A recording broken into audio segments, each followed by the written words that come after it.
है श्रीमद् भागवत महापुराण के ऊपर। अब यहाँ पर प्रसंग सुनाते हैं बृकासुर को लेकर के, भस्मासुर को लेकर के। एक कल्प में बृकासुर नाम का राक्षस हुआ और एक कल्प में भस्मासुर नाम का। अलग अलग कल्पों में अलग अलग दो नाम हुए, भस्मासुर और बृकासुर। भस्मासुर के नाम से तो आपको ख्याति मालूम पड़ा होगा कि भस्मासुर ने ऐसी तपस्या करी, भगवान शिव जी से ऐसा वरदान मांगा। यहाँ पर भस्मासुर के स्थान पर बृकासुर का नाम को लेकर के आया है। तो कहते हैं बृको नाम सुरः पुत्रः शकुने पति नारदम् दृष्ट्वा सुतोषं पप्रच्छ देवेषु त्रिषु दुर्मतिः। कहते शकुनी नाम का एक असुर था, उसका पुत्र था बृकासुर। असुर जोड़ दिया तो बृकासुर हो गया। किसी काल विशेष में इस दिशा से हो जा रहा था, उस दिशा से नारद जी आ रहे थे।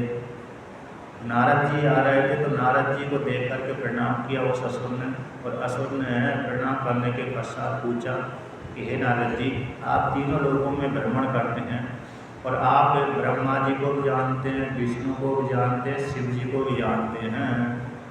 मैं आपसे पूछना चाहता हूँ कि इन तीनों देवताओं में सबसे पहले, सबसे शीघ्र, सबसे जल्दी कौन प्रसन्न होते हैं? तो नारद जी ने जब इस प्रकार से वाणी सुनी तो वाणी को सुनकर के, उसके वाक्य को सुनकर के, शब्द को सुनकर के उत्तर दिया विचार करके कि भगवान शिव जी ही सबसे शीघ्र प्रसन्न होते हैं। क्यों होते हैं? भगवान शिव जी का एक नाम है आशुतोष। आशु का अर्थ होता है शीघ्र, तोष का अर्थ होता है संतुष्ट। तुष्ट, तुष धातु है संतुष्ट अर्थ में, तुष तुष्ट जल्दी प्रसन्न हो, प्रसन्न अर्थ में। संतोष अर्थ में सम लगा दिया, संतोष हो गया। तुष मात्र धातु है, तुष तुष्ट इन प्रसन्नता अर्थ में। अब उसी के पीछे शब्द जोड़ दो आशु, तो शीघ्र प्रसन्न होने वाला। तो शीघ्र प्रसन्न होने वाले कौन है? भगवान शिव जी। तो नारद जी ने बोल दिया। ऐसी बोल करके नारद जी को प्रणाम करके वह बृकासुर, जो दूसरे कल्पों में भस्मासुर कहलाता है, अथवा अलग कल्पों को लेकर के अलग ही है। उस कल्प का भस्मासुर होगा, इस कल्प का बृकासुर होगा। तो बृकासुर ने जब ऐसा सुना कि भगवान शिव जी ही जल्दी प्रसन्न होते हैं तीनों देवताओं के मध्य में, ऐसा सुनकर के नारद जी ने कह दिया कि ब्रह्मा शिव जी शीघ्र प्रसन्न भी होते हैं, शीघ्र नाराज भी हो जाते हैं। रावण को ऊपर प्रसन्न भी हो गए और नाराज भी हो गए। नाराज कैसे हो गए? तूने मेरे वरदान को दुरुपयोग कर रहा है, इसलिए शीघ्र इस वरदान को, तेरे बल को घमंड करने वाला शीघ्र आने वाला है। एक प्रकार से एक कल्प में ऐसा उसको श्राप भी दिया था। एक कल्प में बाणासुर को श्राप दिया। बाणासुर ने कहा, महाराज मेरी भुजाओं की खुजली कोई दूसरा योद्धा नहीं मिटा पा रहा, तुम ही मिटा दो, है कि नहीं? भगवान से लड़ने के लिए उन्हीं से तो वरदान, उन्हीं से शक्ति मांगी और कहा कि अब कोई दूसरा लड़ने वाला नहीं, इसलिए आपके सामने ही हो जाएगी। तो भगवान ने भी कह दिया, मेरे से वरदान लेकर के मेरा भक्त होकर के मेरे से युद्ध करना चाहता है। जब तेरी इच्छा पूर्ति करने वाला मेरे जैसा ही शीघ्र पैदा होने वाला है, तो तेरी जो खुजली मिटाने वाला होगा, मिटा देगा। तो भगवान को कैसे, भगवान को आने ही पड़ा जल्दी। तो वरदान भी जल्दी देते हैं और श्राप भी जल्दी देते हैं। ब्रह्मा जी के विषय में भी ऐसा ही है। ब्रह्मा जी ने भी किसी को वरदान भी जल्दी दिया, किसी को श्राप भी जल्दी दिया। किसको श्राप जल्दी दे दिया? कहते कामदेव को। ब्रह्मा जी ने कामदेव को वरदान दे दिया कि हे कामपुत्र थे उस काल में, कि तुम सभी के ऊपर विजय प्राप्त करोगे। अब ब्रह्मा जी के ऊपर एक कामदेव ने प्रयोग कर दिया। अब ब्रह्मा जी विचलित हो गए अपने धैर्य से, तो देखा कि इस कामदेव की मेरे पुत्र की करामात है, तो श्राप भी दे देगा, शीघ्र तू शिव जी के विरोध के आगे भस्म हो जाएगा। तो जल्दी ब्रह्मा जी प्रसन्न भी हो जाते हैं और श्राप भी जल्दी देते हैं। लेकिन सबसे इन दोनों के बीच में शिव जी जल्दी प्रसन्न होते हैं। क्योंकि उनका नाम ही आशुतोष है। और भगवान विष्णु कहते प्रतीक्षा कराते रहते हैं। तो कभी कभी भगवान विष्णु के भक्त दुखी हो जाते हैं, तो कभी कभी तो बैरागी हो जाते हैं, कहाँ तक भजन करते रहें, भगवान आ ही नहीं रहे। तो भगवान कहते हैं सबसे पहले मैं अपने भक्तों का उद्धार जिस काल में चालू करता हूँ, भगवान विष्णु कहते हैं सबसे पहले उनकी लक्ष्मी हटाता हूँ, भगाता हूँ। और लक्ष्मी जैसी जिस भक्ति भागी, तो कभी कभी भक्त ही परेशान हो जाते हैं, लक्ष्मी भगा दिया भगवान को छोड़ ही देते हैं। तो बहुत से भक्त तो भगवान विष्णु की भक्ति छोड़ देते हैं, क्योंकि सबसे पहले कृपा करते हैं भगवान विष्णु, तो सबसे पहले लक्ष्मी के ऊपर ही चोट मारते हैं। तो इसलिए कहते हैं मैं परीक्षा लेता हूँ हरि, जब इसके पश्चात जान लेता हूँ कि ये भक्त मेरा पक्का है, तो पूरे सारा संसार उसके ऊपर अर्पण कर देता हूँ, ऐसा भगवान विष्णु कहते हैं। तो कहते हैं यहाँ पर इस प्रकार से नारद जी की वाणी को सुन करके थोड़े भाई भगवान थोड़े गुणों को लेकर के प्रसन्न हो जाते हैं, और थोड़े गुणों को लेकर के भगवान कुपित भी हो जाते हैं। यो अल्पाभ्याम गुण दोषाभ्याम आसुतुष्यति कुप्यति सा देवं गिरीशम उपदहावासु सिद्ध्यसि। तो इस प्रकार से नारद जी ने कहा कि शिव जी थोड़े से गुण को लेकर के, थोड़ी सी दोष को लेकर के प्रसन्न और नाराज हो जाते हैं। तो इसलिए ऐसा सुन करके उनके द्वारा आदिष्ट होकर के उपदेश लेकर के हिमालय क्षेत्र में गया, केदारनाथ में गया। तो केदारनाथ में जाकर के कैलाश पर्वत के पास में जाकर के उसने एक गड्ढा खोदा जमीन में, और गड्ढा खोद करके अग्नि की स्थापना करी, और अग्नि में ही शिव जी की भावना करी। अब यद्यपि अग्नि शिवलिंग नहीं है, शिवलिंग शिवलिंग है, किंतु अग्नि शिवलिंग नहीं। किंतु ये शास्त्र विधान आता है आप किसी की उपासना करो, किसी भी मूर्ति में किसी का आरोप करके उपासना कर सकते हैं। आप जहाँ सामने सूर्य भगवान दिख रहा है, चाहे तो सूर्य को आप सूर्य रूप से उपासना कर सकते हैं, चाहे तो सूर्य को विष्णु रूप से उपासना करते हैं, चाहे तो सूर्य को शिव रूप से उपासना कर सकते हैं, कोई समस्या नहीं है। और शिव रूप से सूर्य की उपासना करेंगे तो शिव जी दर्शन देंगे, सूर्य की उपासना आप विष्णु रूप से करेंगे तो विष्णु ही दर्शन देंगे, सूर्य की उपासना सूर्य रूप से उपासना करेंगे सूर्य ही दर्शन देंगे, और सूर्य की उपासना गणेश रूप से पार्वती के रूप से उपासना करेंगे तो वही दर्शन देगा जिस रूप से आपने उसकी उपासना करी। अग्नि में इसने शिव जी के रूप से उपासना करी, क्योंकि अग्नि शिवलिंग है, ऐसी भावना करके शिव जी की आराधना करी। तो बाद में शिव जी ने उसको दर्शन दिया, अग्नि ने दर्शन नहीं दिया, क्योंकि उसने अग्नि में शिव की भावना करी थी। तो क्या किया, केदार क्षेत्र में गया, यानी केदारेश्वर नाथ के पास में गया, जो क्षेत्र है शिवलिंग है उसके आसपास में गया, और वहाँ पर जा करके गड्ढा खोदा, उसमें अग्नि की स्थापना करी। स्थापना करके कहते हैं भगवान शिव जी को अग्नि मुख मान करके अपने अंगों को खींच करके काटकर तलवार से अथवा छुरा से अथवा किसी फरसा आदि से अपने अंगों को काटता था और अग्नि में आहुति डालता था कि भगवान शिव भी प्रसन्न हो जाए। तो इस प्रकार से तो 6 दिनों तक उसने अपने अंगों को काट करके अग्नि में आहुति दी। आहुति देने के पश्चात भी जब भगवान शिव जी प्रसन्न नहीं हुए 6 दिन तक, अब 6 दिन के बाद कहते हैं अब अंगों को काट के डालेगा तो बहुत पीड़ा हो जाएगी, हम अपने अंगों को काट करके आहुति डालें तो फिर हमारे अंग तो कैसे हो जाएंगे, परेशान हो जाएंगे, कट जाएंगे, एक तो कट ही गए, दूसरा परेशान हो जाएंगे, लोग आदि हो जाएगा।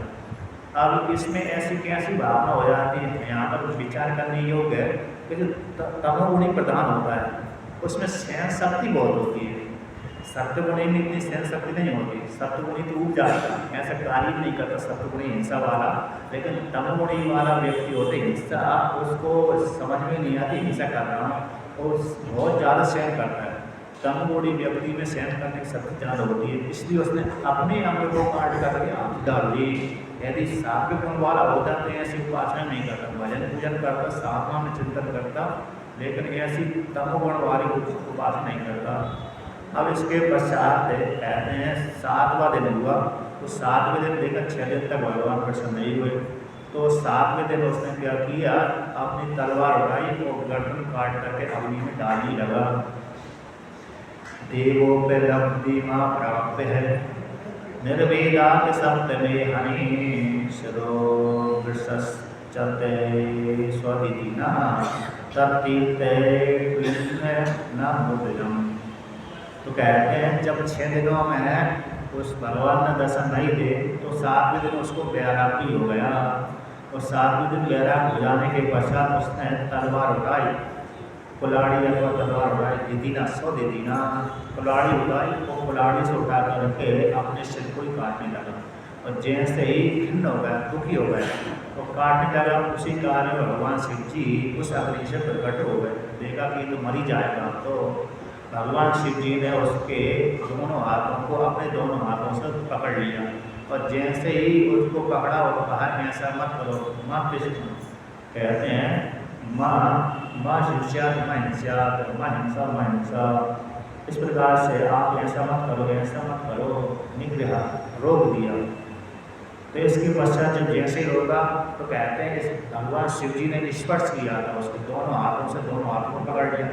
स्पर्श मात्र होते ही उसके सारे अंग अपने आप ही जुड़ गए। जैसे रावण ने 9 सिरों को काट दिया था, 10 सिर काटने वाले था, उसी कारण भगवान शिव जी ने प्रकट होकर तो उसके पुनः 9 सिरों को जोड़ दिया। इसलिए जोड़ दिया, वैद्य के समान जोड़ा था, इसलिए वैद्यनाथेश्वर भगवान कहलाए।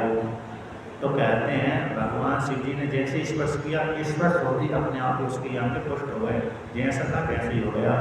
भगवान कहते हैं कि हे गृहासुर, मैं तो जल मात्र से प्रसन्न हो जाता हूँ। यहाँ पर वर्णन किया है प्रियाय तो निर्णाम प्रपद्यताम अहोतया आत्मा प्रसन्न अद्यते घटा।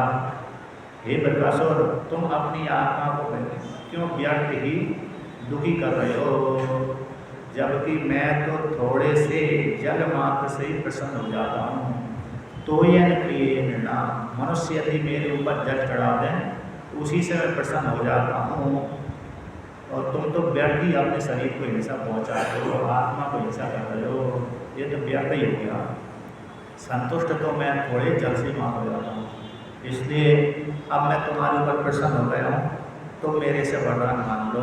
तो ऐसा कहा, तो ऐसा सुनकर तो उसने कहा हे भगवान, यदि आप मेरे को वरदान देना चाहते हैं तो कहकर यस्य करम शेषुहि दासे सह प्रियतामिति तच्छ्रुत्वा भगवान रुद्रो दुर्मना इव बारः ओमिति।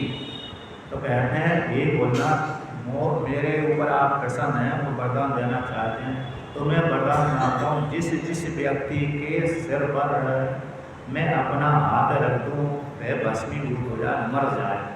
ये भगवान से वरदान मांग लिया। भगवान शिव जी ने जैसे ही सुना तो थोड़ा भगवान शिव जी का ही मन खिन्न हो गया, ये तो बड़ा दुष्ट है, पर दूसरे को परेशान करने के लिए तो भाग नहीं रहा है। तो फिर भी भगवान शिव जी ने कह दिया वरदान तो दे, वचन तो दे दिया, रघुकुल रीत सदा चली आई, प्राण जाए पर वचन न जाई। वरदान देने का वरदान दिया मैंने, अजर में भूलने का इसने वरदान भी नहीं मांगा था। मन ऐसा मांगा है दूसरे के सर पर हाथ रख दूँ, जिस किसी के ऊपर, दूसरे को मतलब जिस किसी के ऊपर, चाहे स्वयं अपने ऊपर भी, क्योंकि बात अपने ऊपर ही रखा था उसने, तो जिस किसी के ऊपर मैं हाथ रख दूँ वो मर जाए।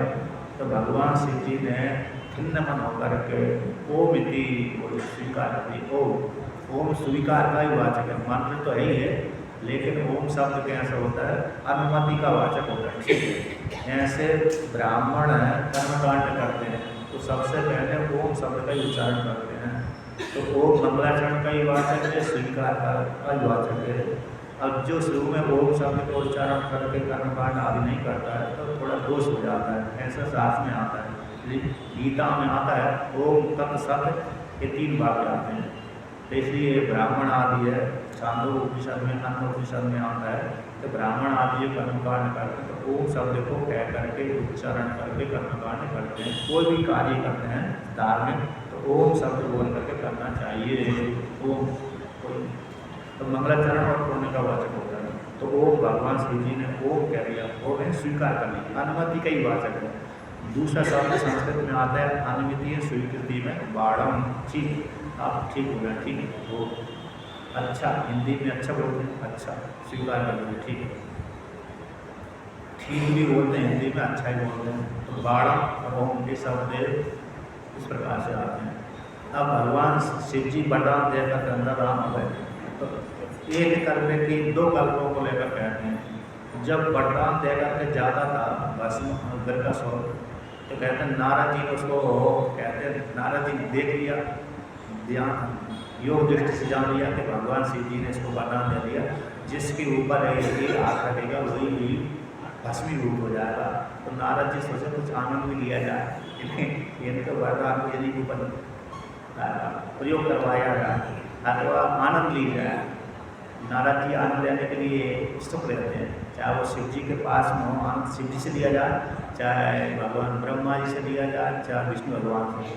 ज़्यादातर भगवान नारद जी ने दोनों से ज़्यादा आनंद लिया, शिव जी से और विष्णु भगवान से। ब्रह्मा जी से नहीं लिया, क्योंकि ब्रह्मा जी के विषय में ऐसा नहीं आता कि पुत्र ने पिता से आनंद लिया हो। विशेष करके भगवान शिव जी से और नारद शिव जी से और विष्णु भगवान से लिया। विष्णु भगवान से कहते हैं भगवान मेरे को युद्ध देखने की इच्छा हो रही है, आप दिखाओ ना थोड़े बहुत। हाँ ठीक है दिखाऊँ, सारे जीवन देखने की इच्छा हो रही है, दिखाओ ना थोड़ा, हम दिखाऊँगा। तो राम जी रूप में तो ज़्यादा कम दिखाया था, कृष्ण रूप में ज़्यादा दिखा दी सारे। तो ऐसा नारद जी ने स्पष्ट पुराण का प्रसंग है, पुराण में स्पष्ट उन्होंने बोला था, इसलिए भगवान विष्णु ने उनकी स्वीकार की। तो यहाँ पर भी नारद जी ने कहा कि थोड़ा आनंद लिया जाए। शिव जी ने वरदान तो दे दिया, तो एक कल्प में जा रहा था गरकासुर, भस्मासुर तो गरकासुर, यहाँ पर गरकासुर का नाम। तो एक कल्प में वो जा रहा था वरदान लेकर के, तो नारद जी रास्ते में मिल गए उसको, गरकासुर को। कहाँ जा रहे हो, वरदान मिल गया तुमको? कि हाँ मिल गया। शिव जी ने बोल दिया कि जिस जिसके ऊपर हाथ रखूँगा वही भस्म उठ जाऊँगा। तो नारद जी ने थोड़ा भड़का दिया उसको, अरे कैसी बात है, शिव जी ने हर शिव जी के ऊपर विश्वास नहीं करना चाहिए। यदि आप विश्वास करना चाहते हैं तो एक मैं बात बताता हूँ, शिव जी की पत्नी है बड़ी सुंदर, क्यों ना तुम शिव जी को मार कर उसकी पत्नी को ग्रहण कर लो। नारद ने इस प्रकार से खिसका दिया। एक कल्प शिव जी की पत्नी बड़ी गौरी है, गौरी तो नाम तो सुंदर है, तो तुम शिव जी को माँ, शिव जी का वरदान है, उसी के ऊपर उनके ऊपर प्रयोग कर दो, और प्रयोग करके जब वो मर जाएंगे तो फिर उनकी पत्नी तो अकेली रह जाएगी, वो पत्नी तुम्हारे पास में जाएगी, उनको तुम पत्नी बना लेना पार्वती को। नारद जी ने भड़का दिया। तो नारद जी की वाणी सुनकर उसको अच्छा लगा, हाँ ये तो ठीक है, क्यों ना जिनका जिसने वरदान दिया उसी के ऊपर प्रयोग कर दे। तो नारद जी की वाणी को सुनकर के जिसका भस्मासुर शिव जी के पीछे पड़ गया, तो शिव जी ने देखा कि तो मेरे पीछे या मेरा वरदान मेरे ऊपर ही प्रयोग कर रहा है। तो भगवान शिव जी अपने वरदान को बचाने के लिए वहाँ से डर के मारे भाग गए। तो यहाँ पर तो नारद जी की नहीं है, दूसरे पुराणों में नारद जी की आती है, नारद जी ने भगा दिया था। यहाँ पर तो सीधा ही बोल दिया कि उसने विचार किया कि भगवान शिव जी ने तो मेरे को वरदान दे दिया, अब शिव जी की पत्नी बड़ी सुंदर है पार्वती, क्यों ना मैं भगवान शिव जी का वरदान शिव जी के ऊपर ही प्रयोग कर दूँ। तो वरदान लेकर के तुरंत ही शिव जी के ऊपर हाथ रखने लगा। शिव जी ने देखा कि मेरे ऊपर ही हाथ बढ़ा रहा है, तो भगवान शिव जी डर के मारे भाग गए। तो यहाँ पर वर्णन करते हैं, इत्युक्तः सुरो सुरो नूनम गौरी हरण लालसः सातरे परे परीक्षार्थम शंभुर्मूर्धनि किलास्वरः स्वहस्तं धातु महारेवे सोविभ्यते शोकताक्षिवः। तो यहाँ पर वर्णन करते हैं कि उसने जैसे ही वरदान प्राप्त हुआ उसी काल में उसको गौरी की हरण करने की इच्छा से कि एक भगवान शिव जी की जो पत्नी गौरी है उसको मैं प्राप्त कर लूँगा, और भगवान शिव जी ने जो वरदान दिया उसका परीक्षा हो जाएगी। इसलिए भगवान शिव जी की वरदान की परीक्षा करने के लिए भगवान शिव जी के मुद्दा पर ही हाथ बढ़ा दिया उसने। भगवान शिव जी ने देखा कि ये तो हाथ मेरे ऊपर ही बढ़ा रहा है, तो इसलिए भगवान शिव जी डर के मारे वहाँ से भाग गए। अब भगवान शिव जी आगे गरकासुर पीछे दिखे, कहते हैं पूरे पृथ्वी पर घूम गए, पूरी पृथ्वी पर भगवान शिव जी भागते रहे। इसके पश्चात स्वर्गलोक में भागे, तब भी पीछे नहीं छोड़ा। वैकुंठ में रहे, ब्रह्मलोक में गए, वहाँ भी नहीं छोड़ा।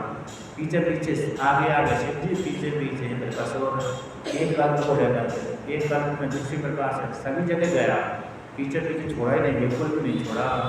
तो कहते हैं इस कल्प में तो यहाँ पर स्वयं शिव जी के ऊपर ही उसने हाथ रख दिया, दूसरे कल्प नारद जी को लेकर के। अब यहाँ पर कहते हैं आगे आगे शिव जी, पीछे पीछे बृहस्पति, आगे आगे शिव जी, पीछे पीछे बृहस्पति। तो घूमते घूमते भगवान शिव जी डरते डरते उसके आगे भागते रहे, वो पीछे पीछे उनको उनके पीछे भी जाता रहा। क्यों? जब तक शिव जी नहीं मरेंगे तब तक उनकी पत्नी मेरे पास में नहीं आएगी, ऐसे उसके मन में भावना थी। तो इसलिए शिव जी को पीछा उसने छोड़ा ही नहीं।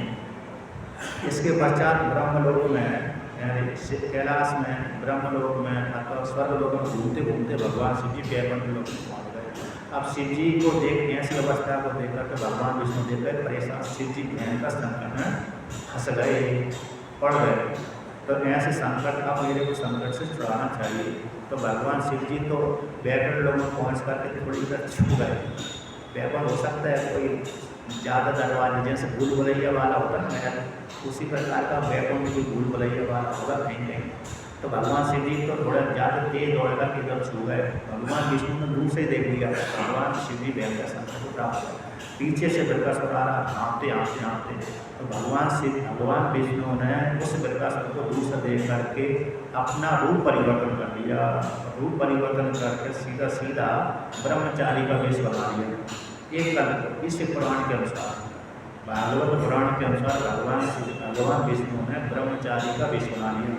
दूसरे पुराण के अनुसार भगवान विष्णु ने मोहिनी का रूप बनाया। ये दूसरे कल्प को लेकर हैं। तो यहाँ पर कहते हैं अजानतः प्रतिविधिं तूष्णीं आसन सुरेश्वरः ततो वैकुण्ठमगमते भास्वरं तपसा परम्।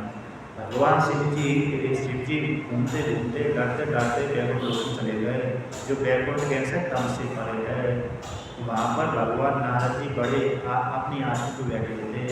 तो ऐसे भगवान नारायण जो अपनी आसन में बैठे थे, भगवान शिव जी की ऐसी अवस्था को देख करके भगवान विष्णु ने ब्रह्मचारी का वेश बनाया। और ब्रह्मचारी का वेश बना करके वहाँ पर जहाँ पर बृहस्पति हाँफते हाँफते भगवान शिव जी के पीछे पड़ा था, वहाँ पर आ गए। तो आने के पश्चात कहते योग माया से मोहित कर दिया। तो मोहित करने के पश्चात ब्रह्मचारी कहता है मेघलः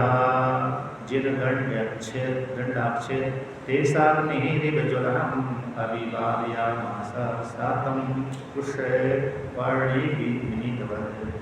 कहते हैं जिसके हाथ में कमंडल है, मेखला है, दंड आदि है, अग्नि समान तेजस्वी, ऐसा ब्रह्मचारी उसके पास में गए। ब्रह्मचारी बृहस्पति के पास में गए, उसको अभिवादन किया, शांत किया। अरे कहाँ जा रहे हो? रोको रोको रोको रोको, कहाँ रहे, कहाँ भाग रहे हो? थोड़ा सुस्ता लीजिए, थोड़ी श्वास को आगे पीछे कर लीजिए, थोड़े खड़े हो जाइए, जिससे जो हाँफना हो जाएगा बंद हो जाएगा।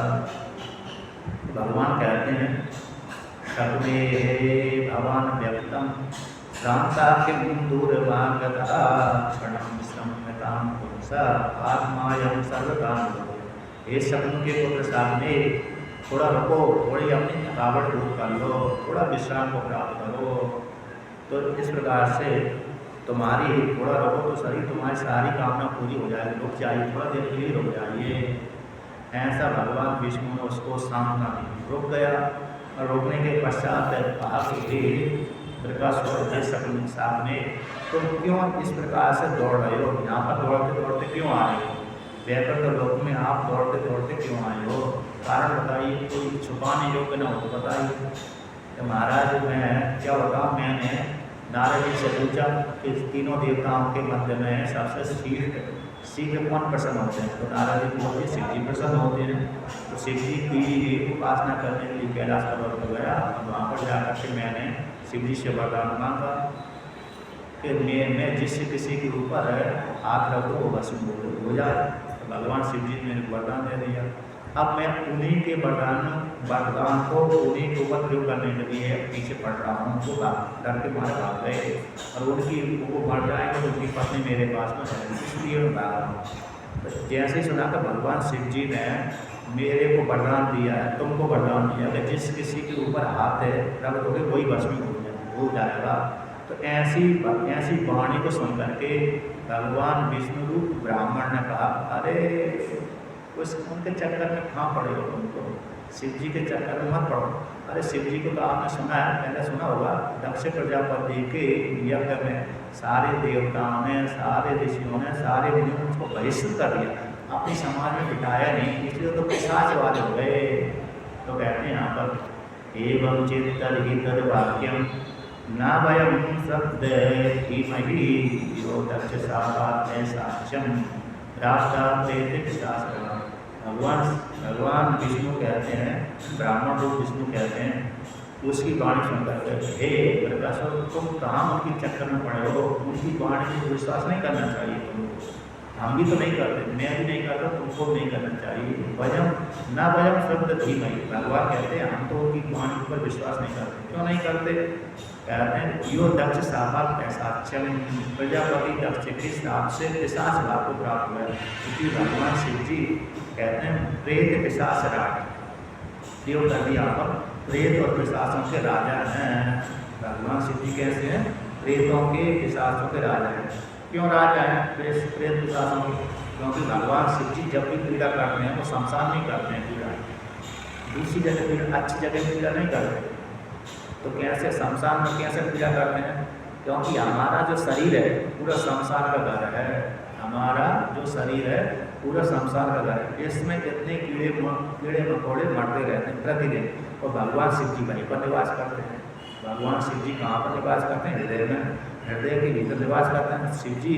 और शरीर में, पूरा शरीर में कीड़े मकोड़े मरते ही रहते हैं। तो भगवान शिव जी उन शमशान रूप हृदय में निवास करते हैं, वहीं पर इन्हीं कीड़े मकोड़े के साथ, भूत प्रेत के साथ निवास करते हैं। अतः उन्हीं के साथ रहते हैं, उन्हीं को मारते रहते हैं। अतः उन्हीं के बीच में रहते हैं, उन्हीं के बीच में रहते हैं, उन्हीं के साथ पूजा करते हैं। शिव महिमा में आपने सुना होगा, कहते हैं भगवान शिव जी 5 ज्ञानेंद्रिय के साथ, 5 कर्मेंद्रिय के साथ, अंतःकरण के साथ पूजा करते हैं। उनके खेलने के साथ यही है, 5 ज्ञानेंद्रिय, 5 कर्मेंद्रिय, अंतःकरण। इससे महिमा में आता है। दूसरा नंदी आदि को लेकर के दिया, तो शिव महिमा में ये व्याख्यान में आया है। तो भगवान शिव जी कहते हैं प्रेत पिशाचों के राज हैं, राजा हैं। तो ऐसे जो प्रेतों का स्वामी है उसके ऊपर क्या विश्वास करना? जो भूत प्रेतों की पूजा करता है वो विश्वसनीय नहीं होता। जो भी कोई होगा ना, जैसे आप भी तांत्रिक के पास में जाते हैं, कभी गए होंगे, तो जो भूत प्रेतों की उपासना करने वाला वो विश्वसनीय नहीं होता। विश्वसनीय तो कौन होता है? जो देवता आदि की उपासना करता है। वो जानता है तो देवता की उपासना करता है, इसके मन में शुद्ध भाव रहेगा। तो जो भूत प्रेतों की उपासना करता है उसके मन में कभी शुद्ध भाव नहीं आता। आज हमारा काम कर दिया, अगले दिन उस दूसरा व्यक्ति उसके पास में आया, वो हमारा जो काम बना तो बिगाड़ ही देता होते। आपने कभी देखा होगा, सुना होगा, देखा हो चाहे सुना होगा कि जिस काम तांत्रिक के पास में हम गए, हमने अपना काम सजवा दिया। अब वही जिसका काम बिगड़ा था वही व्यक्ति पुनः उसके पास में चला गया। उसने कहा मेरा काम बिगड़ गया, आप मेरा काम सुधार दो। तो उसी जिसने पहले बिगड़वाया उसी के ऊपर फिर जो कर देता है तांत्रिक। तो तांत्रिक उनके ऊपर विश्वास करने योग्य नहीं है। जो भूत प्रेत वाला काम करेगा, भूत प्रेतों की पूजा करता है, वो विश्वसनीय नहीं होता। इसलिए सात्विक उपासना जो करता है वही विश्वसनीय होता है।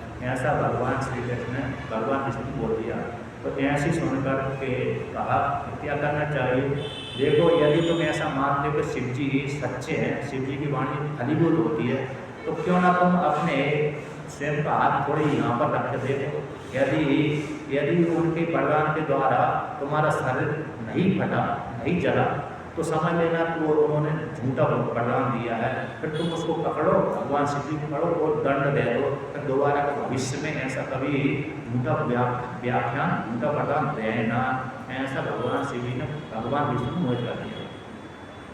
कहते हैं यदि बस तत्र विश्रम्भो दानवेन्द्र जगत गुरौ तर्हि आकाशु सौसरसि अस्तम्यस्य प्रतीयता।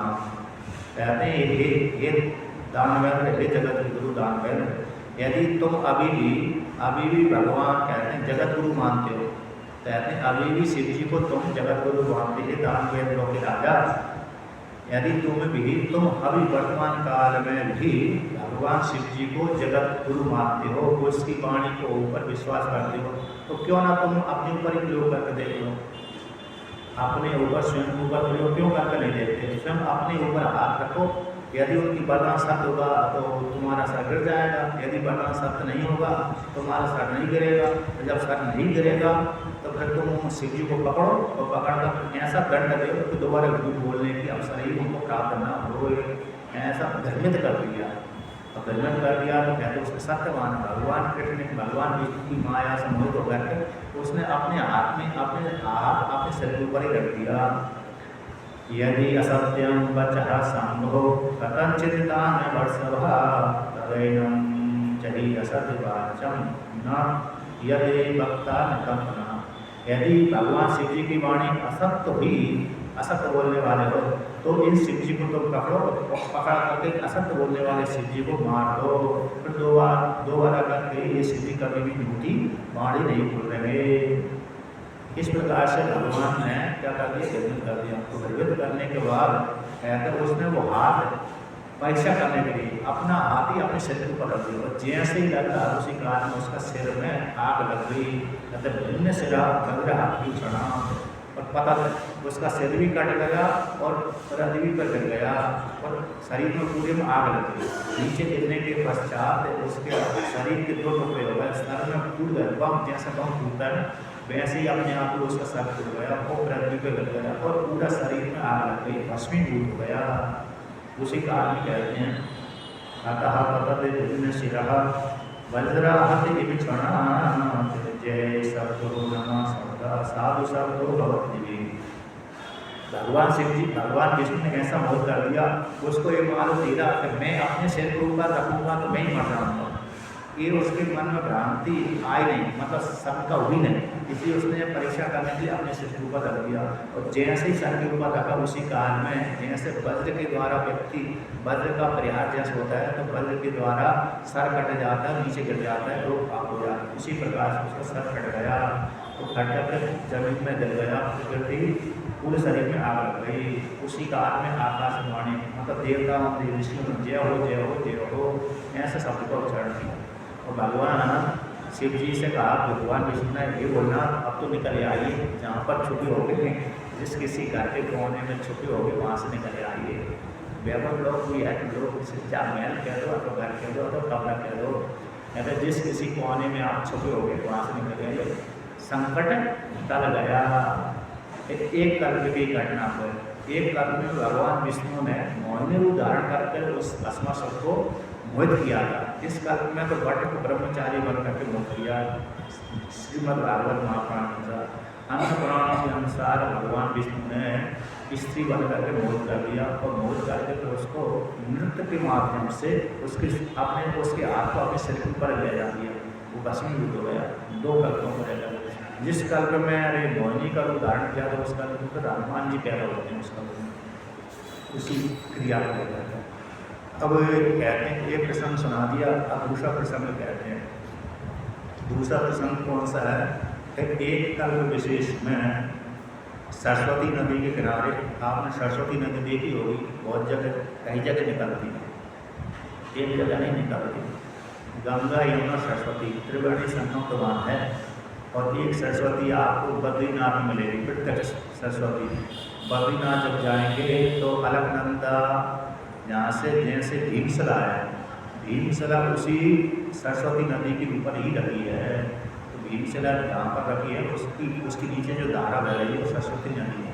वो सरस्वती नदी जब उस पहाड़ी के ऊपर जाएंगे भीमशला से तो देखने को मानो पहाड़ से निकल रही है, लेकिन वो पहाड़ से नहीं, वहाँ से नहीं निकलेगी, बहुत आगे से आई हुई है। जब उस पहाड़ के ऊपर जाएंगे तो समतल बहुत अच्छी शुद्ध जल मिलेगा वहाँ पर। ऐसे मुझको गुफा देखने के लिए लोग अब जाते हैं भादो मास की जन्माष्टमी को, तो तब देखते हैं कि सरस्वती नदी अच्छी निर्मल जल से वहाँ से ऊपर से आ रही है। अब वहाँ से यहाँ से संगम हुआ अलकनंदा और सरस्वती में, वहाँ से आगे सरस्वती नदी 40-50 किलोमीटर दूर से आ रही है। तो इस प्रकार से एक सरस्वती नदी वहाँ पर प्रत्यक्ष आपको देख सकती है, दूसरी सरस्वती नदी कुरुक्षेत्र में है, दूसरी सरस्वती नदी। तीसरी सरस्वती नदी पहली तो कहाँ गई? प्रयागराज में। दूसरी यानी अलकनंदा संगम बद्रीनाथ हो गए। तीसरी कुरुक्षेत्र में है। चौथी प्रवास क्षेत्र में है। चौथी नदी सरस्वती नदी प्रवास क्षेत्र में। तो 8 कई जगह सरस्वती नदी का वर्णन आता है। तो जिस किसी सरस्वती नदी को ले लीजिए तो कहते हैं सरस्वत्यास्तटे राजन विषय सत्यमासतः वितर्के समान बुद्धि सम त्रिस्वधीशेषु गोमः। तो बहुत से ऋषि मुनि सरस्वती नदी के तट पे एकत्रित हुए, सत्र किया, ज्ञान सत्र किया। कर्म सत्र भी चलते थे, अल्प मोटा अधिकार तो करते थे, किंतु ज्ञान की भी चर्चा करते रहे। तो उस काल में उनके मन में शंका हुए कि हम ब्रह्मा जी की पूजा करते हैं, विष्णु भगवान की पूजा करते हैं, शिव जी की पूजा करते हैं। तो जब भी देखते हैं शंका, वो तो सभी को समान रूप से आते, ऋषि मुनि सभी को समान रूप से आते, ब्रह्मा विष्णु महेश में भेद नहीं करते ऋषि मुनि कोई भी, क्योंकि ब्रह्म वेद हैं सारे। किंतु उन सभी को विश्वास दिला, सभी सामान्य स्त्री पुरुषों को विश्वास दिलाने के लिए ऐसा उन्होंने एक प्रयोग किया कि हर व्यक्ति इस प्रकार से उनकी पूजा ज़्यादा करे। लेकिन ऋषि लोगों को मन में कोई शंका नहीं थी, सामान्य लोगों को निश्चय कराने के लिए, पूजे उनकी श्रद्धा विश्वास दिलाने के लिए ऐसा प्रयोग उन्होंने किया। ऐसा यहाँ पर इसका भाव निकालता है। तो कहते हैं उन्होंने शंका करी, एक बार प्रश्न किया कि जब ब्रह्मा जी के पास में जाते हैं विष्णु भगवान और शिव जी, तो ब्रह्मा जी को प्रणाम करते हैं, ये दोनों प्रणाम करते हैं, ये ब्रह्मा जी आप सबसे श्रेष्ठ हैं, हाथ जोड़ करते हैं। जब विष्णु के लोक में जाते हैं भगवान शिव जी और ब्रह्मा जी, तो विष्णु की आराधना करते हैं। जब शिव जी के लोक में जाते हैं तो ब्रह्मा जी और विष्णु भगवान उनकी आराधना करते हैं। तो इन तीनों में है बड़ा कौन? तो ऐसा किसी दिन कभी कभी शंका हो गई थी किसी कर्म में, किंतु इस कर्म को लेकर के, जिस घटना को लेकर के यहाँ पर शंका नहीं, लोगों को विश्वास दिलाने के लिए ऐसा प्रयोग किया। तो अब इन तीनों देवताओं में सबसे बड़ा कौन है, महान कौन है? ऐसा ऋषियों में एक प्रश्न बन गया, किसकी पूजा करना चाहिए? तो कह रहे हैं निर्णय कौन करेगा? तो भृगु ऋषि को चुन लिया। भृगु ऋषि ब्रह्मा जी के मानस पुत्र है, एक कल्प में, एक कल्प में तो वो ब्रह्म के पुत्र होते हैं, क्योंकि भगवान शिव जी ने उसको श्राप दे दिया था दक्ष प्रजापति काल में, तो तुमने मेरा अपमान किया तो 2 अरब जन्म ग्रहण करो। तो 2 अरब जन्म ग्रहण करने के पश्चात फिर वो वरुण देवता के पुत्र बने। इसलिए 13वें उपछंद में आता भृगु गई वाणी, ये शब्द आता है। तो भृगु ऋषि जो ब्रह्मा जी की मांस होते हैं उनको ठीक है, ये भृगु ऋषि को भी निर्णय करके बताओ, हम सभी तुमको पूजा बनाते हैं, तो भी निर्णय करने के बताइए, परीक्षा करने के लिए जाइए तो ब्रह्मा विष्णु महेश में कौन श्रेष्ठ है। तो सबसे पहले भगवान भृगु ऋषि अपने पिता के पास में गए। तो पिता के पास में जाकर के भगवान भृगु ऋषि को ब्रह्मा जी प्रणाम करना चाहिए। पिता पुत्र का कर्तव्य है पिता को प्रणाम करें। यदि प्रतिदिन पास में तो समझ ज़्यादा नहीं है, कई दिनों के बाद यदि घर में आया है पुत्र, परदेश से लौट करके पुत्र पिता के पास में आया है, अतः पिता प्रदेश में रह रहा है, पुत्र इस देश में रह रहा है, तो पुत्र यदि पिता के पास में जाए तो पिता को पुत्र प्रणाम करे। 1 महीने के बाद में, 2 महीने के बाद में पुत्र जो प्रतिदिन है तो प्रातःकाल सुबह उठ करके प्रणाम करना चाहिए, आज्ञा का पालन करना चाहिए। ये मनुस्मृति का वचन है। मनुस्मृति महाराज कहते हैं कि प्रातःकाल उठ करके पुत्र को अपने माता पिता को प्रणाम करे, मंदिर आदि में जाकर के पूजा करे। ये मनु महाराज का वचन है, मनुस्मृति में आता है। तो प्रातःकाल उठ करके स्नान आदि करके भगवान माता को, पिता को, भाइयों को, बड़ों को और भगवान को प्रणाम करे, पूजा करे। इसलिए राम जी ने वही मनुस्मृति को अनुमोदन किया, आचार को उतारा। प्रातःकाल उठ के माता पिता गुरु नावई माता, है ना। ये महाराज की स्मृति को उन्होंने उदाहरण के द्वारा दिया। देखो मैं विष्णु होकर के भी प्रणाम करता हूँ, यद्यपि मेरे कोई जरूरत नहीं है क्योंकि मैं विष्णु हूँ, व्यापक हूँ, फिर भी मैं अपनी माता पिता को प्रणाम करता हूँ। इसलिए आप लोग भी करना चाहिए। ऐसा भगवान विष्णु रूप राम ने किया। तो यहाँ पर भी नियम है, मन महाराज की आज्ञा को नहीं टाल पाता, राजा महाराजा भी नहीं टाल पाते, ऋषि मुनि तो टालते नहीं, राजा महाराजा भी नहीं टालते। सामान्य भली कोई दुष्ट हो तो बात अलग है। तो कहते हैं पिता को प्रणाम करना चाहिए, किंतु इस काल में परीक्षा करने के लिए गए तो पिता को प्रणाम ही नहीं किया। ना तस्मै प्रणवं स्तोत्रम चक्रे शब्द परीक्षया तस्मै चित्तोदर भगवान प्रज्वलनम स्वयं तेजा। कि भगवान भृगु ऋषि ब्रह्मा जी की सभा में गए, जहाँ पर ब्रह्मा जी पिताजी बैठे हुए थे, वहाँ पर जाकर के भृगु ऋषि ने ना तो प्रणाम किया परीक्षा करने की इच्छा से, और ना ही कुछ बोले, ना तो स्तुति करी ना प्रणाम किया, और जाकर सीधे आसन में बैठे गए। अब ब्रह्मा जी देखा, देखो पुत्र बहुत दिनों के बाद मैं आया, ना तो मेरी स्तुति करी, ना हाथ जोड़े, ना कुछ किया, ना प्रणाम किया, बैठ ही गया। तो भयंकर क्रोध आ गया, भयंकर ब्रह्मा जी को क्रोध आ गया। और क्रोध आने के पश्चात मानो जलाने से लगे। तो एक कल्प में तो सरस्वती ने भगवान ब्रह्मा जी को रोक दिया, एक कल्प को लेकर ब्रह्मा जी मारने के लिए दौड़ पड़े थे गुरु ऋषि को। तो सरस्वती पास बैठे, कहा अरे ऐसे कैसे गलत कार्य कैसे कर रहे हो, ये तो आपका पुत्र है, पुत्र को पिता को पुत्र को नहीं मारना चाहिए, ऐसे पिता के विषय में आता है। कितने तक पुत्र को मार सकते हैं, 5 वर्ष तक लाले, 10 वर्ष तक ताड़े, 5 वर्ष तक पुत्र का खूब लालन करें, लाड प्रेम आदि करें, प्रेम करें 5 वर्ष तक। 5 वर्ष के पश्चात 6, 7, 8 से लेकर 10 वर्ष तक, 12 वर्ष तक, 15 वर्ष तक पुत्र को क्या करे, ताड़ लेते, मतलब उसको डांटे। इसके बाद नहीं करना चाहिए, डांटना नहीं चाहिए। 15 के बाद यदि पुत्र को डांट दिया तो पुत्र कहीं जवान तो हो जाता है 15 के बाद, और पुष्ट जाल हो गया, भगवान जाल हो गया, तो पिता को पटक देगा। यदि पिता ने डांट दिया, कहीं उसकी बुद्धि खराब हुई पुत्र की, तो कहते हैं उस काल में पिता को पटक देगा, पिता बुरा हो जाता है उस काल में। तो उस काल में कहते हैं, आज कहता है मित्रवत आश्रित, 15 वर्ष के पश्चात पिता अपने पुत्र को मित्र के समान आचरण करे, जैसे मित्रों में चलता है उसी प्रकार से।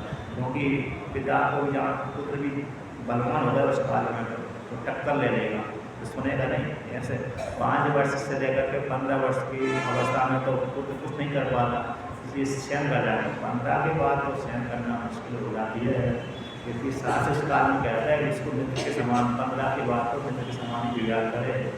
अब ब्रह्मा जी मारने के लिए दौड़ पड़े एक कल्प में तो भयंकर ब्रह्मा जी क्रोध आ गया, और क्रोध आने के पश्चात मानो जलाने से लगे। और ब्रह्मा जी की आकृति, मन की आकृति को यहाँ पर गुरु ऋषि देख रहे थे, इनके मन में क्या चल रहा है, जाकर ये उतावले हो गए, मेरे को जलाना चाहते हैं, मेरे को श्राप देना चाहते हैं। किंतु ब्रह्मा जी ने अपने आप को शांत कर लिया, सत्य गुण को लेकर के कुछ नहीं बोले ज़्यादा। तो ब्रह्मा जी उनके दृष्टि में कैसे हो गए, निकृष्ट हो गए, मतलब श्रेष्ठ गुण वाले नहीं हुए। इसके पश्चात वहाँ से उठ करके आ गए, उठ करके चले सीधा कैलाश लोक में आ गए। तो कहते हैं ततः कैलाश नगमते सतम देवो महेश्वरा परिहर्तुं क्षमादेवे उत्ताहे प्राक्रमणः। कहते इसके पश्चात भगवान ऋषि कैलाश में आ गए, और वहाँ पर कैलाश में भगवान शिव जी अपनी पत्नी सती के साथ बैठे। उस काल में सती थी, पार्वती नहीं थे। तो भगवान शिव जी ने देखा, महेश्वर ने देखा, रुद्र ने देखा कि मेरा भाई आ रहा है, क्योंकि गुरु शिव के भाई ब्रह्मा जी से पैदा हुए भगवान शिव जी लोग हैं। तो मेरा भाई आ रहा है, छोटा हो चाहे बड़ा हो। तो कहता भाई आ रहा, चलो भाई बहुत दिनों के बाद आ रहा है तो गले मिलना चाहिए। भाई को बहुत दिनों के बाद यदि मिलता है तो गले मिलना चाहिए। तो भगवान शिव जी ने देखा कि भाई आ रहा है, चलो गले मिलते हैं। तो भगवान शिव जी अपनी आसन से उठ करके गुरु ऋषि के पास में जाने लगे और गले मिलने लगे। और जैसे ही गले मिलने लगे उसी काल में प्राता को अपने भाव में फंसाने लगे। उसी काल में गुरु ऋषि लोग तुम्हारे साथ कौन गले मिलेगा, क्यों कि तुम एक तो हड्डी धारण करते हो, भस्मी मरे हुए व्यक्तियों की भस्मी लगाते हो, सर्प धारण करते हो। ऐसे व्यक्तियों के हम गले नहीं लगते, मुख ऐसे व्यक्तियों के हम मुख नहीं लगते, गले नहीं लगते। कहावत है ना लोगों में, ऐसे व्यक्तियों के गले नहीं लगते। तो यहाँ पर कहते हैं न ये सत्वम अस्योत्पत्तम उत्पलगढ़ इति देवश्चुकोभ्या शूलम द्रव्य है उद्दम तुम में लोचना। कि तुम कैसे उत्पत्तिगामी हो, अर्थात वेद के विरुद्ध धारण करने वाले। तुम कैसे हो गए, संध्या प्रातः काल में करके संध्या बंदन नहीं करते हो, यहाँ लगा के बैठ जाते हो, स्नान ज़्यादा नहीं करते हो। तो हिमालय क्षेत्र में देखा ना, हिमालय क्षेत्र में ज़्यादा व्यक्ति स्नान नहीं करते, बार स्नान करेंगे बीमारी हो जाएंगे। क्या तो वहाँ की वायु पवित्र कर देती है, इसलिए ज़्यादातर वहाँ के लोग वहाँ के स्नान करते थे लेकिन कम करते हैं। जो इधर से समतल क्षेत्र से जाते हैं, जिनको बार प्रातः में 2 बार स्नान करने की आदत है, वो हिमालय क्षेत्र जाते हैं, उनकी आदत बड़ी खराब हो जाती है, क्योंकि उनको स्नान करने की आदत पड़ी हुई है प्रातः काल सायकाल। अब ठंडे जल में स्नान करते ठुठुर जाते हैं। तो मुश्किल हो जाती है। ऐसे वहाँ भी जाते हैं, सूर्य जब उदित होता है ना तब प्राया करके स्नान करते हैं, तो उसको जल्दी कर लेते हैं। गर्म जल मिल जाए तो कोई समस्या नहीं, लेकिन ठंडा जल में तो गंगा जी डुबकी लगाना तो आगे खराब हो जाती है। जब तुम इस सत्य को छोड़ने वाले को, तो नियम उसमें धारण करने वाले को, सत्य की माला पहनने वाले ऐसे व्यक्ति की कौन गल मिलेगा। ऐसे सुनकर के भगवान शिव जी डर, भगवान शिव जी क्रोधित हो गए, तो क्रोधित होकर के त्रिशूल को उठाया, भगवान शिव जी पीछे पड़ गए। और जैसे पीछे पड़े उसी काल में जो सती थी उसके पास में भगवान शिव जी के, वो शिव जी के पैरों में गिर गई, तो मनाने लगी, हे पतिदेव क्या कर रहे हैं, ये तो आपका भाई है, भाई को नहीं मानना चाहिए, एक भाई को दूसरे भाई को नहीं मानना चाहिए। और इस प्रकार से सती माता ने अपने पतिदेव को समझा दिया। इसके पश्चात वहाँ से देखा कि ये तो मेरी दृष्टि से उतर गए, ब्रह्मा जी को निषेध कर दिया, विष्णु और शिव जी को निषेध कर दिया। अब नंबर आया विष्णु भगवान का, कहते हैं वहाँ से जाने के पश्चात शिव जी बैकुंठ लोक में चले गए, और वहाँ पर जाकर उस काल में भगवान विष्णु शेषैया पर सोए हुए थे। शेषैया पे अथवा बैकुंठ लोक का वर्णन आता है। अब बैकुंठ लोक में शेषैया नहीं, पलंग भी यही होता है, क्योंकि जल में भगवान विष्णु क्षीर सागर में सोते हैं तो जल के ऊपर सोते हैं, जल के ऊपर सर के ऊपर सो देते हैं। लेकिन फोटो तो वहीं का आता है, क्षीर सागर की जब लक्ष्मी प्यार दबा रही है और शेषनाग है, शेषनाग के ऊपर सोए हुए हैं, फोटो उसी की बात है। बैकुंठ का ज़्यादा फोटो नहीं बनाते, बैकुंठ का तो सोना चांदी वाला है, यहाँ पर बैकुंठ का वर्णन कर दिया। अथवा क्षीर सागर को बैकुंठ बोलते हैं। कुंटा जहाँ कुंटा जिससे निकल गई है, कुंटा जिसको यानी खराब जिससे निकल गए उसको बैकुंठ बोलते हैं। अथवा खराब वाले व्यक्ति की जो गति नहीं है, खराब वाले व्यक्ति को द्वारा वो प्राप्त होने योग्य नहीं है, इसलिए उसको बोलते हैं बैकुंठ। यानी दुष्ट व्यक्ति सत्वगुण वाले को छोड़ करके, रजोगुण वालों की गति नहीं है, तमोगुण वालों की गति नहीं है, वो ऐसा वो बैकुंठ है। सत्वगुण वालों की वो गति है, सत्वगुण वाली वहाँ पर पहुँच सकती है, इसलिए ऐसे बैकुंठ। तो बैकुंठ में जाकर के देखा कि भगवान कृष्ण सो रहे हैं। शयानम श्रिये उत्संगे पदः कक्षस्य ताड़यते तथा भगवान सा लक्ष्म्या सतांगति। भगवान विष्णु लक्ष्मी के साथ सोए हुए थे, हो सकता लक्ष्मी प्यार दबारे हो उस काल में। कहते हैं यदि बैकुंठ में होते, बैकुंठ में तो हो सकता जय विजय नाम के दो जो है ऋषि पहरेदार रोक सकते थे, या तो कोई हो सकता है, तो सीधा क्षीर सागर है, तो क्षीर सागर में कोई रोकथाम ही नहीं है। तो जहाँ पर भगवान विष्णु थे वहाँ पर जा रहे देखे भगवान विष्णु लेटे हैं, और लेटे हुए देख कर सीधा आगे देखे ना पीछा देखा, सीधा लाख उठा कर भी मार दी। यहाँ पर वर्णन करते हैं लक्ष्मी के साथ जो सोई हुए लेटे हुए थे भगवान श्री जी, भगवान विष्णु को ऐसा देख करके बक्षसी अटाई, बोले बक्षसी हृदय में सीधे ही लात मार दी। और लात सीधे में हृदय में जाकर मार दे तो अगर खतरनाक ही होता है। सोया हुआ लात मार दे तो वो तो व्याख्या तो आएगा ही, लेकिन भगवान विष्णु का मेरा क्रोध नहीं आया, खतरनाक काम तो किया है। भगवान ब्रह्मा के साथ ऐसा खतरनाक काम नहीं किया, लोग के साथ ऐसा खतरनाक काम नहीं, भगवान के साथ भयंकर खतरा वाला काम किया था। तो अब आगे वर्णन करते हैं। तो जैसे उठे भगवान विष्णु लक्ष्मी के साथ उठ गए, उठने के पश्चात हम लेकर भगवान ऋषि आए हैं, रघु ऋषि आए हैं। सौतल पहाड़ अवैया था नमामः श्री शारुणिं आते शारणं ब्रह्मन् निशीदात्तः समेक्षणम्। भगवान विष्णु जैसी लात पड़े, अब लात पड़ेगी तो और सोता रहेगा व्यक्ति, उठ ही जाएगा अपने आप, चाहे पूर्वक उठे चाहे शांत पूर्वक उठा है, किसी भी प्रकार से उठा, लेकिन उठी जाएगा, नींद तो खुल जाएगी। सामान्य नींद ऐसी सामान्य आवाज़ नहीं खुलती, लेकिन कोई धक्का से मुक्का से जोर से कुछ कट के तभी नींद खुलती है। तो लात मार दिया, सीधा खुली गई नींद, और उठकर देखा भगवान गुरु ऋषि आए हैं। तो वहाँ से अपने तल्प से पलंग से उठ करके नीचे बैठ गए, और नीचे बैठ करके कहते हैं उठ करके नीचे बैठ करके मुनि को सिर से प्रणाम किया, और प्रणाम करके हे ऋषि मुनि आपको स्वागत है, आप मेरी आसन पर बैठ जाइए। निषीद अत्र आसन शरणम, इस आसन मेरी आसन बैठ। लक्ष्मी जब भगवान विष्णु उतर गए, पतिदेव उतर गए, तो लक्ष्मी माता भी उतरनी पड़ी उनको, तो वे भी उतर गई दोनों। उतरने के पश्चात भगवान विष्णु सांत्वना देते हैं, हे भगवान हे ऋषि, हे ब्राह्मण देवता, मेरे को मालूम ही नहीं कि आप आने वाली। यदि मालूम पड़ जाता मैं तो आपकी सेवा के लिए, स्वागत के लिए यहाँ से वहाँ फूल बिछा देता।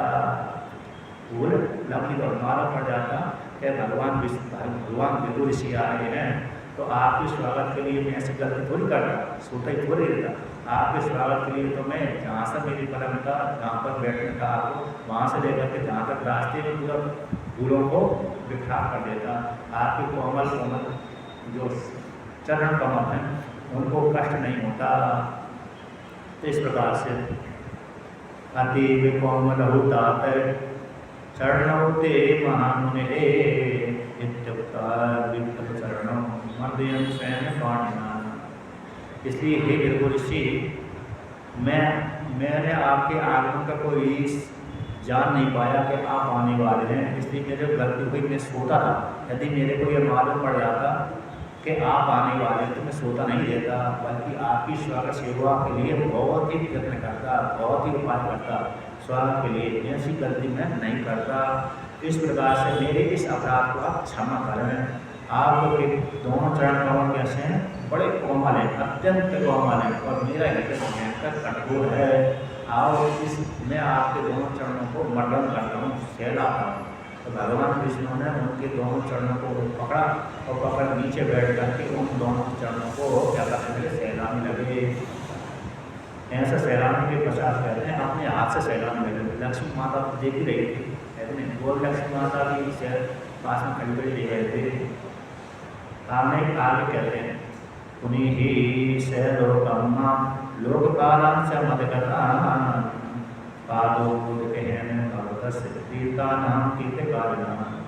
हे ऋषि, आपके इस देश में, इस लोक में आने से ये लोक पवित्र हो गया। लोक के साथ लोकपाल भी, मेरे अधीन रहने वाले जितने भी जो गण हैं, मेरे अधीन रहने वाले जितने भी मेरे भक्त हैं, लोकपाल हैं, अन्न हैं और लोक हैं, मेरे से सभी पवित्र हो गए।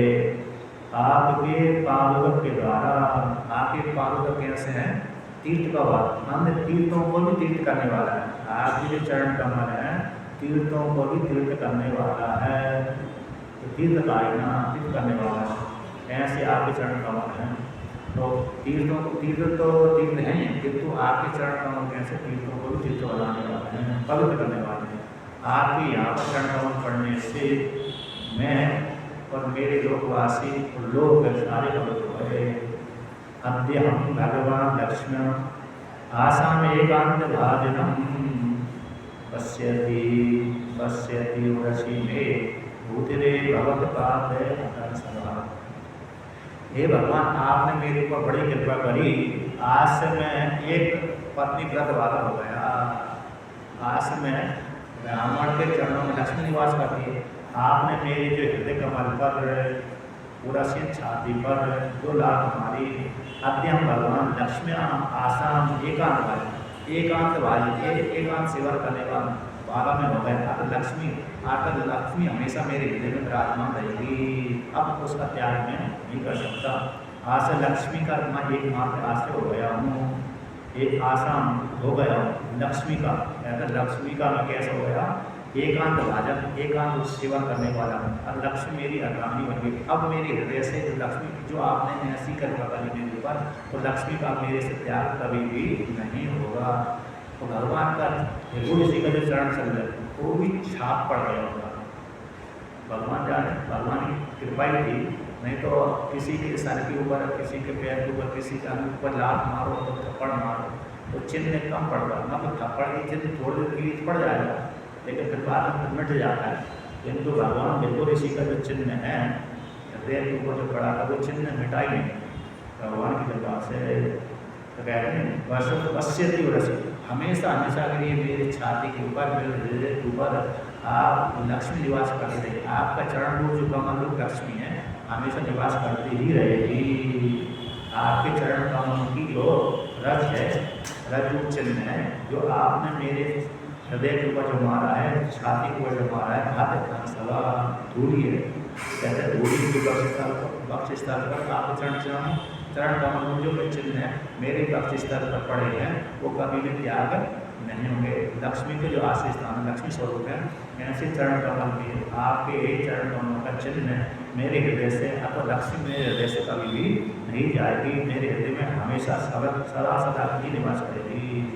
इस प्रकार से भगवान विष्णु भगवान विभु ऋषि को सांत्वना दी, आकर उनकी प्रशंसा करी और बिल्कुल भी क्रोध नहीं किया। इस प्रकार से उन्होंने फिर ऐसा जब कहा, ऐसी वाणी के द्वारा सुन करके भगवान विष्णु की वाणी को सुन करके भृगु ऋषि के हृदय से भी अश्रु की धारा बह गई, अश्रु की धारा बहने लगी। इसके पश्चात कुछ और शांत बोला नहीं। इसके पश्चात परीक्षा करने के पश्चात अब वहाँ पर जहाँ पर ज्ञान सत्र चल रहा था ऋषियों के बीच में, वहाँ को सुना दिया कि ब्रह्मा जी ने ऐसी किया, ऐसी भावना करी, शिव जी ने ऐसा किया और भगवान विष्णु ने ऐसी की, मैंने उनके साथ ऐसा व्यवहार किया, फिर भी कुछ नहीं बोले। तो इन तीनों देवताओं के मध्य में भगवान विष्णु भी सबसे श्रेष्ठ हैं, इसलिए तो कहते हैं। तो इसलिए सभी को विष्णु भगवान की पूजा करना चाहिए, ऐसा ऋषियों के बीच में अपने सुना दिया।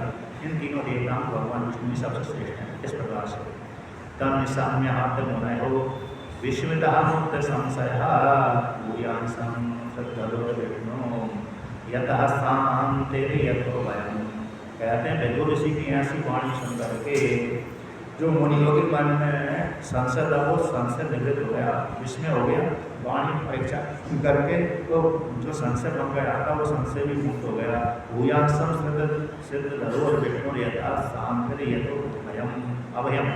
कहते भृगु ऋषि की वाणी सुन करके जो क्या था श्रद्धा और करने लगे, जो और शांति को प्राप्त हो। मतलब क्या होगा, कभी कभी हम अभी किसी देवता के ऋषि किसी देवी की देवता की उपासना करते हैं, उपासना कर रहे हैं ना, उपासना करते करते हमने चलो राम जी की उपासना चालू कर दिया, तो उपासना कर रहे तो ठीक है, हमको कोई शंका नहीं थी।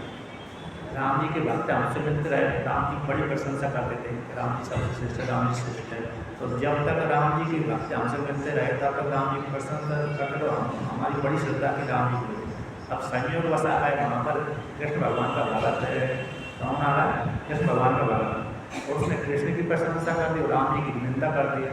तो जो भक्त था राम जी का, उसके मन में थोड़ा शंका हो गई। क्या हो गई? शंका। अब राम श्रेष्ठ है कि कृष्ण श्रेष्ठ है?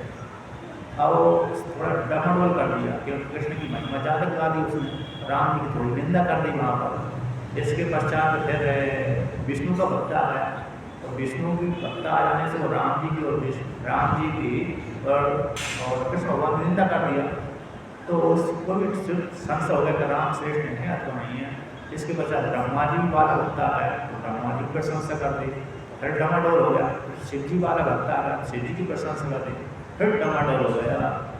ऐसा ही हुआ वृंदावन क्षेत्र में, जब तक राम जी वाले थे, राम जी के भक्त और कृष्ण के भक्तों में झगड़ा हो गया था, हो जाता था राम श्रेष्ठ है कि विष्णु श्रेष्ठ है।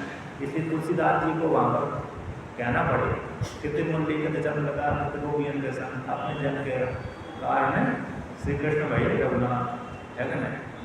तो इसीलिए वहाँ पर क्या हमारे कृष्ण श्रेष्ठ है, तो वहाँ पर राम जी को स्वीकार नहीं किया।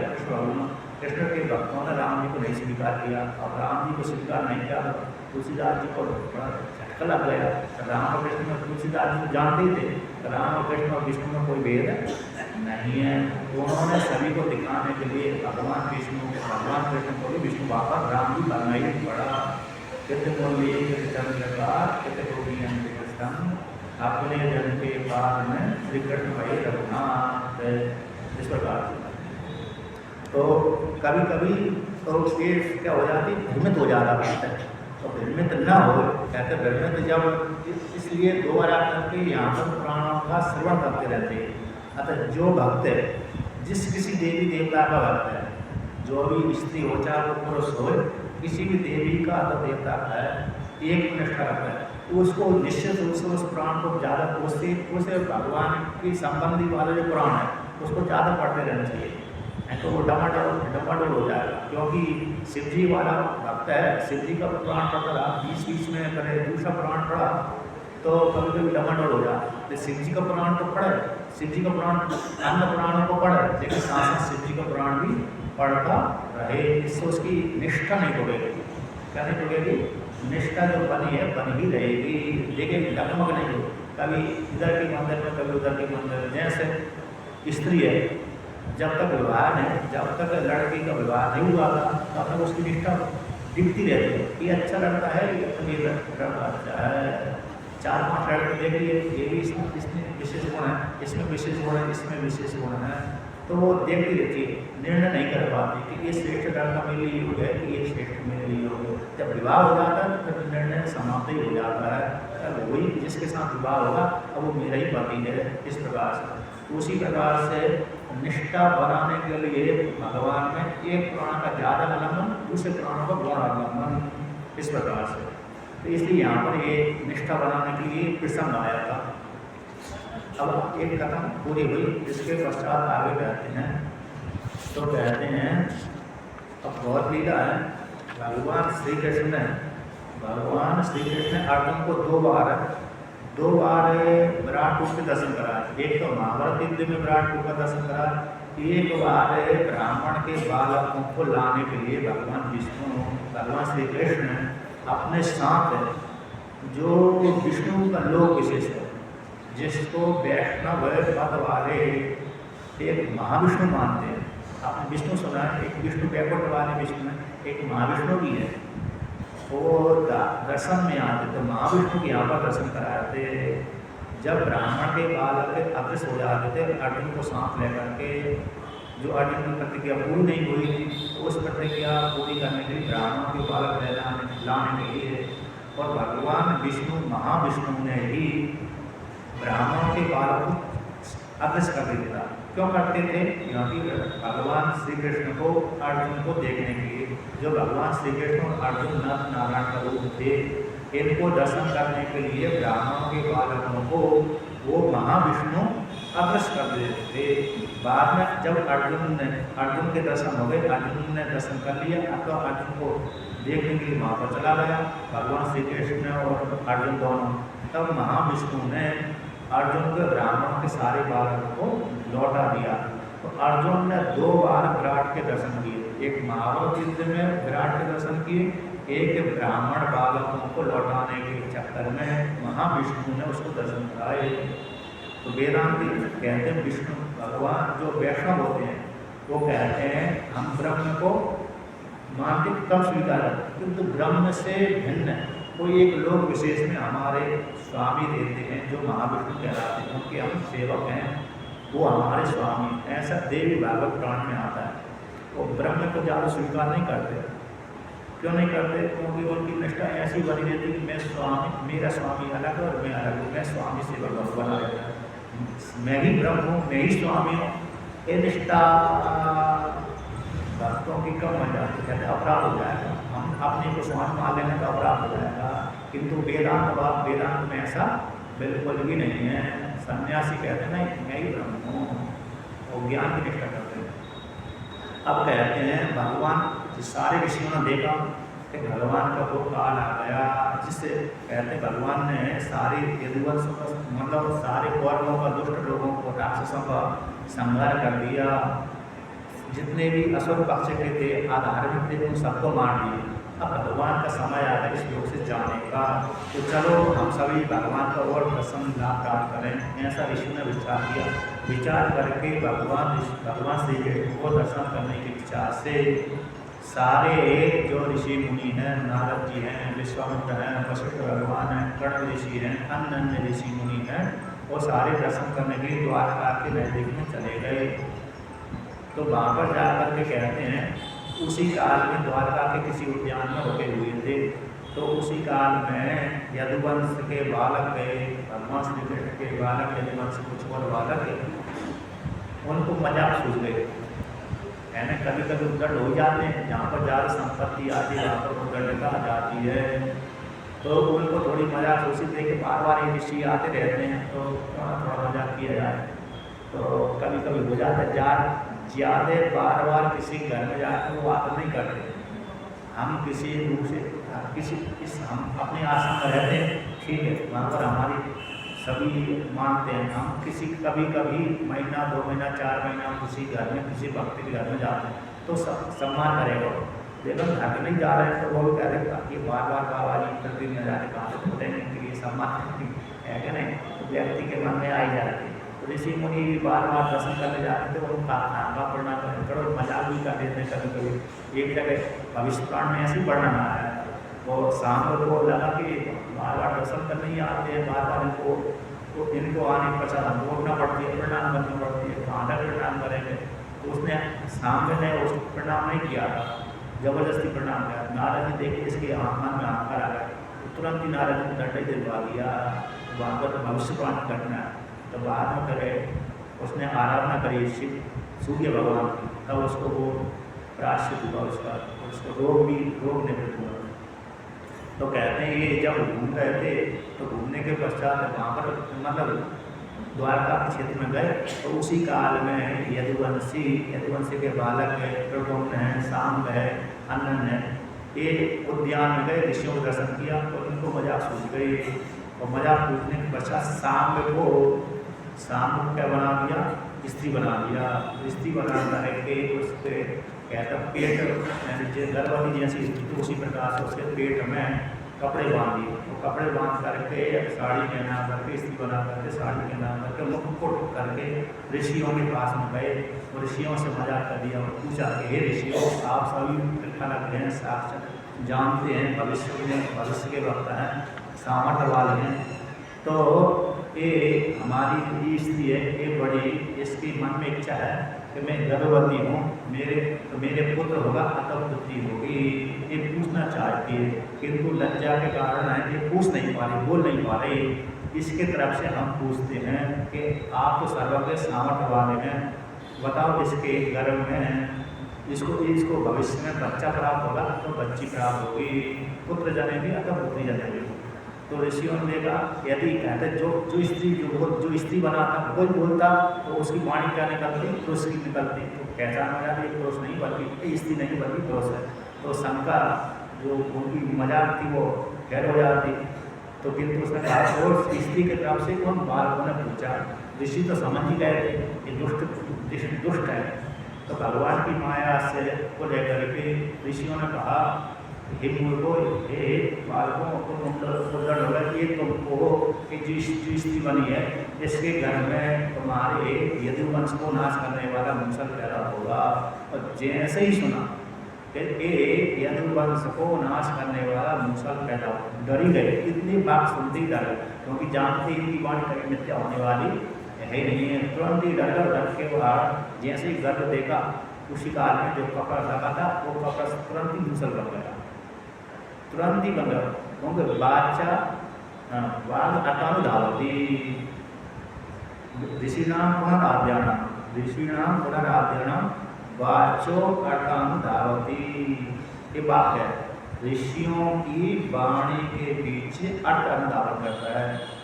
साधु लौकिका नाम ही साधु नाम, वाक के अर्थ अनुधावती है ना, वाक तो कहते हैं लौकिक अर्थवाचो अनुधावती। लौकिक जो साधु पुरुष होते हैं, लौकिक व्यक्ति होते हैं, वो उनकी वाणी कैसी होती है, अर्थ के पीछे चलती है। जैसे सामान्य स्त्री पुरुष बैठे, अब ये नहीं हो सकते कि ये मायक नहीं है, इनको मायक ही बोलना पड़ेगी। हमको भी आप सभी को मायक ही बोलना पड़ेगी, क्योंकि हमारी वाणी के पीछे अर्थ धारण नहीं कर रहा, अर्थ के पीछे हमारी वाणी आती है, हमको इसको मायक ही बोलना पड़ेगी। अब किंतु ऋषि हो जाएगा जो योगी है, मतलब जो योग सामर्थ्य वाला, वो देगा ये मायक नहीं बल्कि ये दूसरी वस्तु है, दंड है अथवा घट है अथवा पट है, ऐसा बोल दे। तो इस वस्तु को वही बदलना पड़ेगी। घट बोल दिया इस वस्तु को, मायक को, तो घट ही में पढ़ने दोनों पड़ेगी, घट में ही पढ़ने होगी। उदाहरण कहाँ पर आता है, कहते कुमारी भट्ट ने ऐसे प्रयोग कर दिया।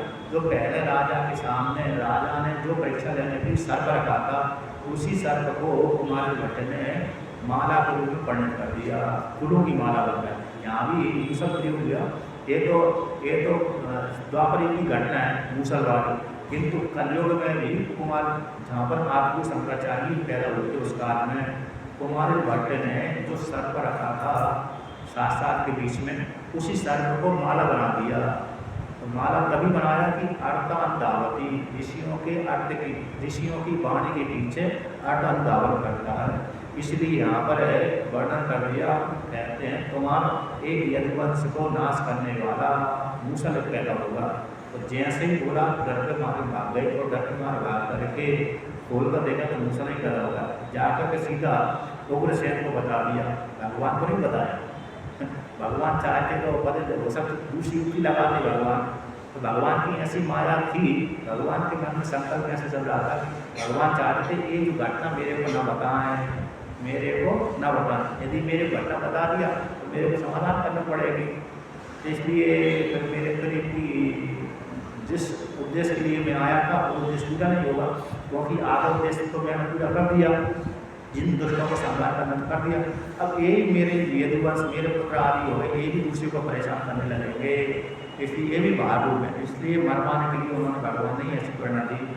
एक कल्प में, एक कल्प यहाँ पर कहते हैं, एक कल्प में दुर्वासा ऋषि ने श्राप दिया था, एक कल्प में दूसरे ऋषियों ने श्राप दे दिया, अलग अलग कल्पों को लेकर श्राप दिया। तो कहते हैं इसके पश्चात वो उग्रसेन ने विचार करके अब क्या किया, ऋषियों ने बोला, तो उस ऋषियों की वाणी तो अमोघ होती है, उन्होंने सोची मूसल को नष्ट कर दिया जाए। तो मूसल को घिस दिया पत्थर के ऊपर, घिसा तो चूर चूर हो गया। जैसे लोहे भी जब काटते हैं ना मशीन वाला, मशीन से चूर चूर हो जाता है, काटते हैं उसका आलम बिल्डिंग का आदि बना उसका चूर चूर हो जाता है। उसी प्रकार उन्होंने घिस दिया, घिसते ही वो चूर चूर हो गया। और चूर चूर होकर के उसको कहाँ भेज दी, कहाँ फेंक दिया, उसने समुद्र में फेंक दिया। इसके पश्चात कहते हैं बचा हुआ कहाँ से जिसको घिसा नहीं जा सकता, इतना बच गया था कहाँ तक पकड़ा। जिसके पश्चात उसको समुद्र में फेंक दिया। उस धनुष थी और अंतिम जो छोर था जो पतला हो रहा था, उसको तो एक मछली निकाल लिया, उसी मछली को एक बहेलिया ने पकड़ लिया, मतलब मछुआरे ने पकड़ लिया। वो मछुआरे के माध्यम से एक कील एक बहेलिया को प्राप्त हुई, उस बहेलिया ने उस कील को अपने बाण में लगा दिया। अब इसके पश्चात जो चूर्ण था वो समुद्र फेंक दिया था, वही किनारे किनारे आ गया। और आने के पश्चात कहते हैं वही किनारे में आकर के एरा नाम की घास पड़ गई, जिसमें मतलब कांस जैसा, जो कांस होता है ना उसको पकड़ेंगे काट ही देगा, कांस काट देता है। उसी प्रकार से चाहे तो वो कांस ही हो, चाहे उसका दूसरा नाम एरा हो। एरा नाम का जहाँ पर वर्णन आता है, चाहे वो उस गहराई नाम की घास को चाहे कांस बोलते हैं, क्योंकि वो काटता है। अभी भी कांस को काटेंगे, हिंदी में जिसको कांस बोलते हैं, तो वो काट ही देता है। यदि सावधानी से नहीं उसको उखाड़ा खींचा तो काट ही देगा, निश्चित रूप से काट देता है। तो वही घास बन गया। अब जब बाद में जब संहार हुआ तो कहते हैं उसी घास के द्वारा सारे यदुवंश का संहार हुआ। इस प्रकार से घटना कहती। अब आगे की घटना कहते हैं भगवान को उद्धव जी को मालूम पड़ गया कि यदुवंश को श्राप प्राप्त हुआ, भगवान भी जाने वाले हैं। तो उद्धव जी ने कहा मेरा कल्याण कैसे हो, उसको कुछ उपदेश कर दिए। तो कह रहे हैं 11वें स्कंद में, पूरे स्कंद में भगवान श्री कृष्ण ने ज्ञान का, वैराग्य का, धर्म का उपदेश दिया। क्या किया कि जी मनुष्यों को ये करना चाहिए, मनुष्यों को ये नहीं करना चाहिए, ब्राह्मण को ये करना चाहिए, क्षत्रिय को ये करना चाहिए, वैश्य को ये करना चाहिए, शूद्र को ये करना चाहिए, ब्रह्मचारी को ये करना चाहिए, गृहस्थ को ये करना चाहिए, वानप्रस्थ को ये करना चाहिए, सन्यासी को ये करना चाहिए। इस प्रकार से ज्ञान की प्रसंग में आता है। इसी में दत्तात्रेय को लेकर के, अब भिक्षुगीत को लेकर के और संक्षेप से अंतिम सुखदेव जी का अंतिम उपदेश ये वर्णन करेंगे। भिक्षुगीत बहुत ही अच्छा है। 11वें स्कंद का जो भिक्षुगीत है वो दत्तात्रेय ने 24 गुरु बनाए। इसका प्रसंग संक्षेप से कहते हैं, भिक्षुगीत कहते हैं। भिक्षुगीत में बहुत ही अच्छा किस प्रकार से व्यक्ति ने सब त्याग करके संन्यास ग्रहण कर लिया, ये भिक्षुगीत मार्मिक है वो। इसके पश्चात राजा परीक्षित का अंतिम उपदेश कौन सा, ब्रह्म ही है ना। राजा परीक्षित को आके तुम पशु बुद्धि त्याग करो, शरीर बुद्धि त्याग करो, तुम अपने आप को ब्रह्म जानो। तुम क्या जानो, अपने आप को ब्रह्म जानो, मैं ही ब्रह्म हूँ और कोई दूसरा ब्रह्म नहीं। ये अंतिम उपदेश है। इसलिए भागवत का मुख्य सार क्या होता है, कथा के माध्यम से अपने आप को ब्रह्म जनाना, वो जनाना। कथा जितने भी प्राण हैं सारे पुराण अंतिम में सार रूप से ये बताते हैं कि आप अपने आप को ब्रह्म रूप से चिंतन करो, भेद रूप से चिंतन मत करो, मैं अलग हूँ मेरा स्वामी अलग है, इस रूप से चिंतन बिल्कुल मत करो, मैं ही ब्रह्म, जो स्वामी हमारा था है भगवान वह मैं ही हूँ। इस प्रकार से अंतिम उपदेश के रूप में कहेंगे। एक घटना कल सुनाते हैं, कल अंतिम दिन भी है। ओम पूर्णमतः पूर्णमिदं पूर्णात्